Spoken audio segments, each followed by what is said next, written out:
die. So if it goes wrong, your whole business goes bust. So then the question is, which ones should we test? Should we test them all? Should we test only some of them? How much testing? So Dan goes, well, here, look. Is 80% testing enough for things that have a high likelihood of going wrong and a high impact when they do go wrong?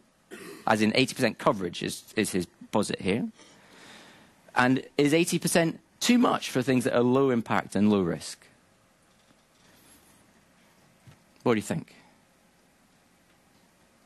Depends. It depends. It's a great answer. Okay, we'll leave it there. I will talk a little bit more about coverage later. Yeah, sorry? Maybe sometimes it also makes sense to consider how hard is it to test it. Yes, there is also the cost. That is true. I just wanted to leave that one out of this particular axis here, but I agree. We have to think about what the cost, because essentially whenever we do stuff, there's a cost-benefit trade-off. Do we get any benefit from doing the work? How much does it cost? And if that return on the investment is going to be worthwhile, then it's worth doing.